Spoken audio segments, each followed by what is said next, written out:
pelvis right here. Pick it up in the air, wheel it around, and run. Thank you very much. I thought, here's something that could help me in my own personal improvement and also help others.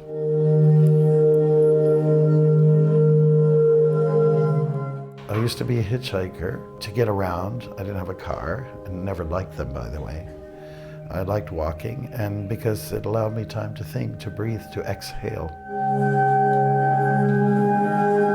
I was really moving with my heart. It came to me, I think I just have to be a monk.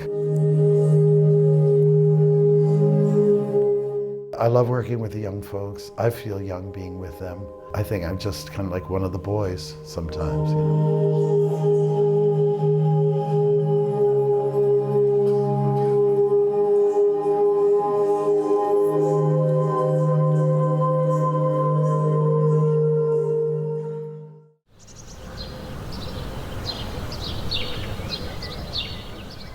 I was born and raised in southwestern Ontario in Canada in a farm community. So I had the pleasure of having animals around me, good air, farm animals, orchards, good smells, strong smells, and a simple way of life. I used to get up early in the morning and to milk the family cow.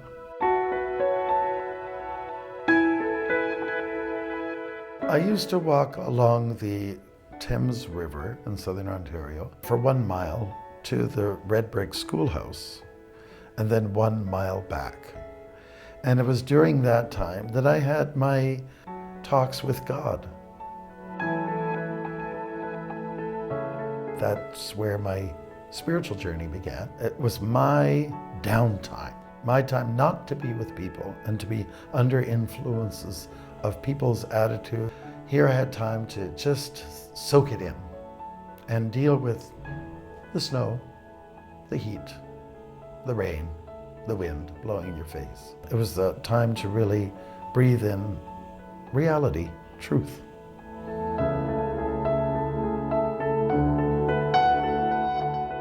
You can translate my name, Bhaktimarga, as the walking monk. Bhakti means devotion, Marg means path. So here you were doing devotion on the path. Well, I walked across Canada 4 times, and then United States was my last major walk, from Boston to San Francisco. I also did Ireland, where it's very wet, and I did Israel, which is very dry. Guyana, Trinidad, Mauritius, and the Fiji Islands. So I've got my eyes on a few other places, but knees are wearing down a little bit, so gotta be careful. Every day is an adventure, and people ask me, what's your favorite place? I said, wherever I am, that's my favorite place. The brain gets very stimulated when you're walking, like no other experience. Get a good balance. It's very important that you always come back home and look at your feet and look at your heart, keep them together.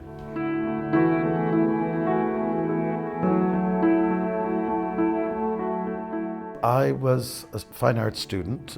I knew that there was an extroverted side to me, but I didn't always show it. I was a shy guy. But if the atmosphere and the environment was right, I would just kind of open up and explode like a firecracker.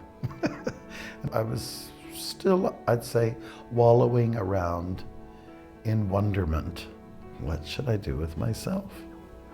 And then I met some monks from the Krishna movement and read their literature. I started chanting japa, the meditation, and enjoying it very much. And a real important aspect of this was that it's supported by the Beatles, George Harrison. They're into it. So I felt, well, if they're doing it, there must be something to it. There was a lot of artistic outlets in the form of chanting, leading Kirtan, and also dancing. And there was a joy to it all. Prabhupada liked productions. He loved theatrical productions. He was behind it. I was conscripted to be in a drama with P.B. Govindaswamy, and he played a witch, and I played Sanatan Goswami. And so I thought, okay, this is something I can do now and then, here and there. Mother Danka had raised her son through his growing years and then left him to his father.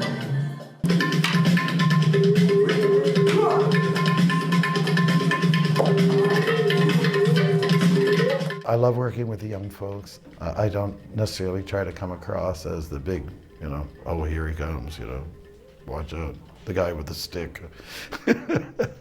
But rather more be a pal, a friend to them, and encourage them. You brought me here. I had no choice.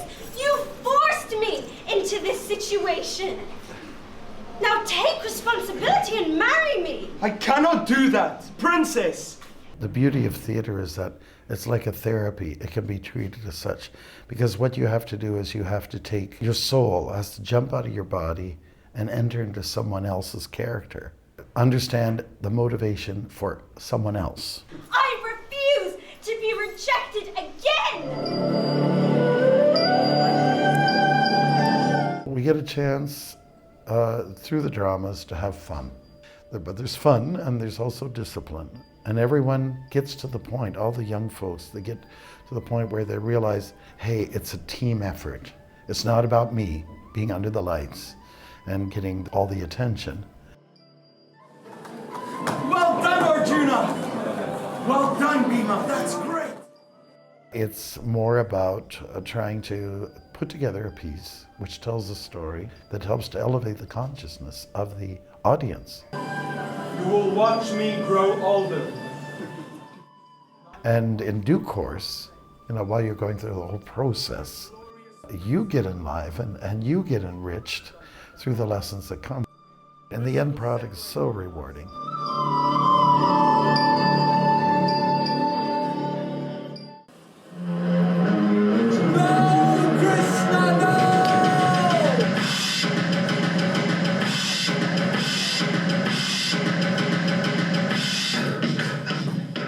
The stories are universal.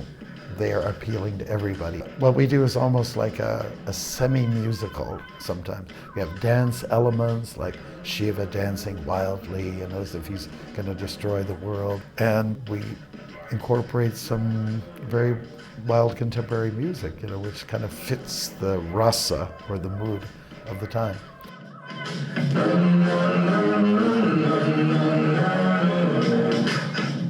So I feel really happy about the fact that I've had the pleasure the freedom to fuse things, to take Eastern ideas, Western ideas, and marry them.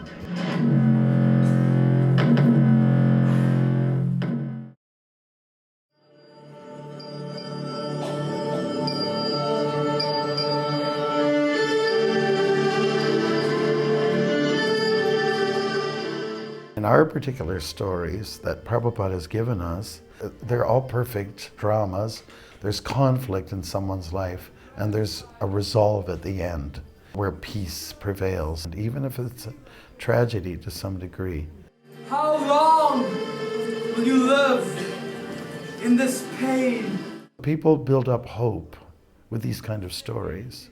So it really has a powerful effect on the actors as well as the audience. I need water. The idea is not to proselytize, but the idea is to go for a transformation, a change in people's minds, in their consciousness. That's why I love being there. We see people transforming. So much friendship is built up, camaraderie. We just love being with each other, I love it. With that on my mind, I will go and be free.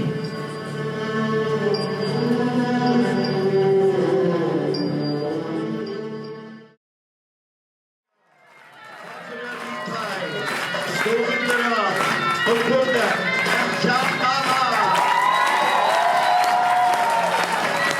can't fight your own nature. That's just the way I am, you know. And I believe that there's only two ways to be in this world, you know. Upbeat or beat up.